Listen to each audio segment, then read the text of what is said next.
අද වීඩියෝ එකෙන් මම කතා කරන්න බලාපොරොත්තු වෙන්නේ කම්ප්‍රෙසරේ ඇති වෙන කාර්මික දෝෂ පිළිබඳව. ඒ යටතේ ෆෝල්ට් 17ක් සම්බන්ධයෙන් ඔයාලට මම පැහැදිලි කරන්න බලාපොරොත්තු වෙනවා. අද අපි මේ ෆෝල්ට් 17 මොකක්ද කියලා බලමු. ඊට පස්සේ මම මේ ෆෝල්ට් 17ම එකෙන් එක පැහැදිලි කරන්න බලාපොරොත්තු වෙනවා. ඒ පැහැදිලි කිරීම අතරතුර ඔයාලට තේරෙයි මොනවාද මේ ෆෝල්ට් වලට අදාළ මොන වගේ ක්‍රියාමාර්ගද අපි ගන්න ඕනේ කියන එක. ඔයාලට මම ඒ ෆෝල්ට් 17 පැහැදිලි කරන අතරතුර කියන්නම් මොනවද කරන්න ඕනේ කියන එක. ඉස්සෙල්ලා අපි මොනවාද කම්ප්‍රෙසර් කරා ඇති වෙන ෆෝල්ට් 17 මොනවාද කියලා ඉවරලා අපි ඉස්සෙල්ලා බලලෙමු.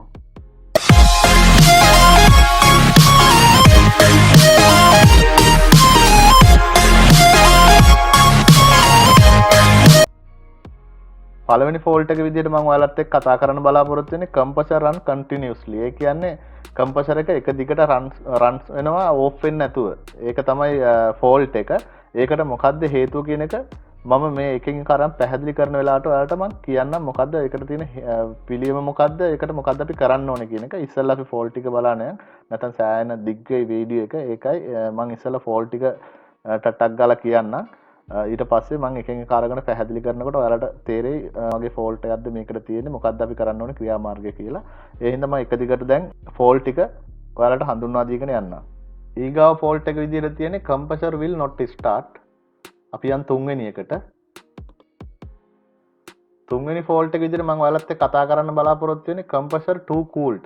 ඒ කියන්නේ compressor එකේ normal unit එක run වෙන වෙලාවට තියෙන temperature එකට වැඩිය compressor එකේ ඊට වැඩිය temperature එක drop වෙලා තියෙන එක තමයි මේකෙන් අදහස් කරන්නේ. ඇයි එහෙම වෙන්න හේතුව මොකද්ද කියන එක තමයි මේ compressor too cooled කියන එකේ යටතේ මම කතා කරන්න බලාපොරොත්තු වෙන්නේ. අපි යන් එහෙනම් හතරවෙනි එකට. හතරවෙනි එකේ තියෙන්නේ discharge line temperature too low. ඒ කියන්නේ discharge line එකේ temperature එක drop වෙලා තියෙන්නේ normal unit එක දුවන temperature එකට වඩා ගොඩක් අඩුවෙන් තමයි තියෙන්නේ. එතකොට එතෙන්දිත් අපේ unit එකට ලොකු බලපෑමක් ඇති වෙනවා. ඒකට හේතුව මොකක්ද කියන එක තමයි ඔය යටතේ මම කතා කරන්න බලාපොරොත්තු වෙන්නේ. අපි යම් පස්වෙනි එකට. පස්වෙනි එක විදිහට තියෙන්නේ compressor too hot. ඒ කියන්නේ compressor normal running condition එකේ තියෙන ප්‍රමාණයට වැඩිය compressor එකේ temperature එක වැඩි වෙලා තියෙන්නේ. ඒකට මොකද්ද හේතුව කියන එක තමයි මේකෙන් කතා කරන්න බලාපොරොත්තු වෙන්නේ. අපි යන් 6 වෙනි එකට. 6 වෙනි එකේ තියෙන්නේ discharge line temperature too high. ඒ කියන්නේ discharge line එකේ තියෙන normal temperature එකට වඩා වැඩි ප්‍රමාණයක් temperature එක ඉහළ ගිහිල්ලා. ඒකට ඒ සම්බන්ධයෙන් තියෙන මොකද්ද හේතුව කියන එක තමයි මේක යටතේ කතා කරන්නේ. ඔයාලා දන්නවා discharge line එකේ temperature එක high වුණොත් එහෙම අනිවාර්යෙන් ඒකත් එක්කම discharge pressure එකත් high වෙනවා. ඒ මොනොත් මොකද්ද වෙන්නේ කියලාත් ඔයාලා දන්නවා. ඔයාලා මේ ෆීල්ඩ් එකේ ඉන්නවනම් යුනිට් එකට ඒ සම්බන්ධව මම සම්පූර්ණ පැහැදිලි කිරීමක් කරනවා. ඉස්සෙල්ලා අපි ෆෝල්ට් 17 බලලෙමු.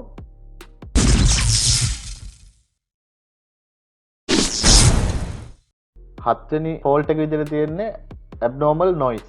ඒ කියන්නේ compressor එකක් සාමාන්‍යයෙන් run වෙනකොට ඊට අදාළ නොවන ශබ්ද සම්බන්ධයෙන් තමයි කතා කරන්න බලාපොරොත්තු වෙන්නේ. ඒ හරහා මම ඔයාලට පැහැදිලි කරන්නම් මේ abnormal noise කියන්නේ මොකද්ද, ඒ හරහා කතා කරන්නේ මොකද්ද කියන එක ඉස්සරහට යනකොට මම පැහැදිලි කරන්නම්. 8 වෙනි ෆෝල්ට් එක විදිහට තියෙන්නේ oil boil during operation. ඒ කියන්නේ යුනිට් එක රන් වෙන වෙලාවට ඔයාලා දැකලා ඇති සයිඩ් ග්ලාස් එකෙන් oil වල bubbles එනවා. ඒ bubbles තමයි මේ හඳුන්වන්නේ oil boiling during operation කියලා කියන එක. ඒකට හේතුව මොකක්ද කියන එක තමයි කතා කරන්නේ. ඊගාවට තියෙන්නේ oil boil during start. ඒ කියන්නේ compressor එක අපි කියමුකෝ unit එක off කරලා තියලා ඉවරලා start කරන වෙලාවට ඔයාලට side glass එකෙන් ඔයාලා දැකලා ඇති oil bubbles එනවා. අන්න ඒක තමයි මේ තියෙන්නේ oil boil during start කියලා තියෙන්නේ. ඒක තමයි. ඊගාවට තියෙනවා oil discolor කියලා. ඒ කියන්නේ oil වල පාට මාරු වෙලා තියෙනවා ඔයාලා දැකලා ඇති. අන්න ඒකට හේතුව මොකක්ද කියන තමයි මේ oil discolor කියන යටතේ කතා කරන්න බලාපොරොත්තු වෙන්නේ. ඊගාවට එකට තියෙන්නේ oil level in crankcase too high. ඒ කියන්නේ ඔයාලා දැකලා ඇති side glass එකෙන් ගොඩක් compressor එකේ ඕනවටත් වැඩි ප්‍රමාණයක් oil level එක පෙන්නනවා. අන්න ඒක තමයි මේ කතා කරන්න තියෙන්නේ oil level in crankcase too high. ඊගාවට තියෙනවා oil level in crankcase too low. ඒකේ අනිත් පැත්ත. ඒ කියන්නේ අවශ්‍ය ප්‍රමාණයට අපිට normal compressor එකක් run වෙන්න අවශ්‍ය ප්‍රමාණයට වඩා අඩුවෙන් පෙන්නනවා හැම වෙලාවකම. අන්න ඒකට මොකද්ද කියන හේතුව තමයි මේ යටතේ කතා කරන්න බලාපොරොත්තු වෙන්නේ. ඒ සම්බන්ධයෙන් කතා කරනකොට අපිට පුළුවන් ඉස්සරහට යනකොට මේක පැහැදිලි කරන්න මොකද්ද මේ ටිකට හේතුව කියලා. එතකොට මේ යටතේ මම කතා කරනවා abnormal noise, oil boiling during operation, oil boiling during start, oil discolor, oil level crankcase too high, oil level crankcase too low. අපි යම් බලන්න ඊළඟ ටිකට.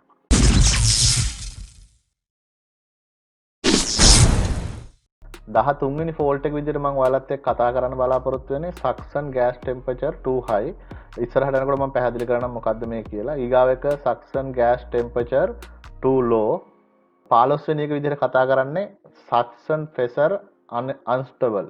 ඒ කියන්නේ suction pressure එක range එකක ඉන්නේ. එයා අඩු වෙනවා, සමහරක් වෙලාවට වැඩි වෙනවා. අන්න ඒක තමයි unstable කියලා කතා කරන්න යන්නේ.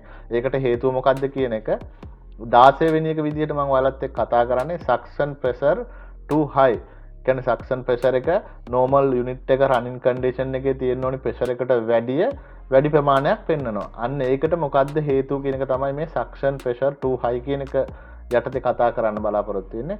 17 වෙනි එක ඒ කියන්නේ අන්තිම එක විදිහට මම ඔයාලත් එක්ක කතා කරන්නේ suction pressure too low කියන එක. ඒ කියන්නේ normal unit එක running condition එකේ තියෙන pressure එකට වඩා ඔයාලා use කරලා තියෙන gas pressure එක අපි දැන් මෙහෙම හිතමුකෝ R22 නම් අපි දන්නවා අපිට මේ 60 to 75 psi ඇතුලේ අනිවාර්යෙන් suction pressure එක තියෙන්න ඕනි කියලා.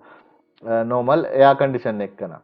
එතකොට freezer එක වගේ නම් ඒක වෙනස් වෙනවා. temperature එක අපි බලා ගන්න temperature එකත් එක්ක pressure එක අඩු වැඩි වෙනවා. ඒත් AC එක එහෙම අඩු වැඩි වෙන්න විදිහක් නැහැ.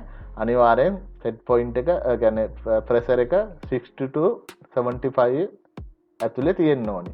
අන්න ඊට වැඩි අඩු වෙලා තියෙන ප්‍රශ්නයක් තමයි මෙතන තියෙන්නේ මේ suction pressure too low කියන එක. අන්න ඒ සම්බන්ධයෙන් මම කතා කරනවා. අද මම ඔයාලට compressor එක යටතේ කතා කරන්න යන fault 17 පිළිබඳව පැහැදිලි කරා. මෙන්න මේ fault 17 සම්බන්ධයෙන් තමයි මම ඔයාලට එක්ක ඉස්සරහට කතා කරන්න යන්නේ. ඊළඟ සතියේ ඉඳන් මම මේ පළවෙනි fault එකේ ඉඳන් එකෙන් එක අරගෙන මම ඔයාලට පැහැදිලි කරන්නම් මොකද්ද මේ fault එන්න හේතුව කියන එක. ලබන සතියේ මම පළවෙනිටම කතා කරන්න බලාපොරොත්තු වෙන්නේ compressor run continuously කියන එක.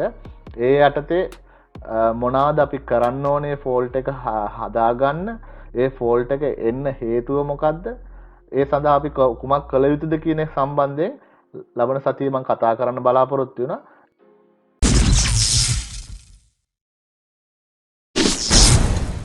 එහෙනම් මේ වීඩියෝ එකත් එක්ක ඔයාලා දිගටම රැඳිලා ඉන්න. ඔයාලට ලොකු දෙයක් මේ හරහා ඉගෙන ගන්න පුළුවන් වෙයි. ඔයාලත් මේ ෆීල්ඩ් එකේ වැඩ කරන එක්කෙනෙක් නම් ගොඩක් වැදගත් වෙනවා. ඒ වගේම air condition refrigeration සම්බන්ධව ඉගෙන ගන්න එක්කෙනෙක් නම් ඔයාලටත් වැදගත් වෙයි. ඉස්සරහට ඔයාලගේ ඔය කරන කෝස් එක ඉවර වෙලා ඔයාලා අනිවාර්යෙන් ෆීල්ඩ් එකට එනවා වැඩ කරන්න. එතකොට ඔයාලට ගොඩක්ම වැදගත් වෙනවා මේ ෆෝල්ට් ටික ඔයාලා හරියට තේරුම් ගත්තොත් එහෙම.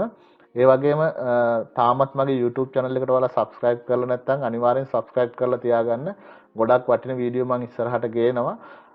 ඒ වගේම ඔයාලා මගේ YouTube channel එකට ආවොත් ගොඩක් practical කොහොමද අපි කරන්නේ කියලා practical work ටික තියෙනවා channel එකේ වීඩියෝ 20 ගාණක් මතක විදිහට 20 ගාණක් මම හදලා තියෙනවා. ඔක්කොම practical තියෙන්නේ. ඔයාලට practical වලට ගිහිල්ලා බලන්න පුළුවන් කොහොමද අපි practically මේ වැඩ කරන්නේ කොහොමද කියන එක වීඩියෝ ටිකේ තියෙනවා. ඔයාලට ගිහිල්ලා බලා ගන්න පුළුවන්. ඒ වගේම මම කොහොමද කරන්නේ කියන එකත් පැහැදිලි කරනවා. ඔයාලට ගොඩක් වැදගත් වෙයි. එහෙනම් මේ වීඩියෝ එක බැලුවට බොහොම ස්තුතියි. ඔයාලට යම්කිසි ප්‍රශ්නයක් තියෙනවා නම් කමෙන්ට් එකක් දාන්න පුළුවන් මට මෙන්න මේ ප්‍රශ්නේ තියෙනවා කියලා. මම හැම වෙලාවකම පිළිතුරු දෙන්න බලාපොරොත්තු වෙමින් ඉන්න ඔයාලට. ඒ වගේම ඔයාලගේ යාළුවන්ටත් බලන්න මේ වීඩියෝ එක ෂෙයා කරන්න. වීඩියෝ එක ලයික් කරන්න අමතක කරන්න එපා. වීඩියෝ එක ඒ වගේම channel එකත් sub කරලා තියාගන්න. ඔයාලගේ යාළුවන්ටත් මේ වීඩියෝ එක පොඩ්ඩක් ෂෙයා කරන්න. ඒගොල්ලොන්ටත් යම්කිසි දෙයක් ඉගෙන ගන්න පුළුවන් මේ හරහා. එහෙනම් සුබ දවසක්. ඔයාලා හැමෝටම ගිහිල්ලා එන්න. ඊළඟ සතියේදී මම අලුත් වීඩියෝ එකකින් එනවා. ඔයාලව හම්බ වෙන්න.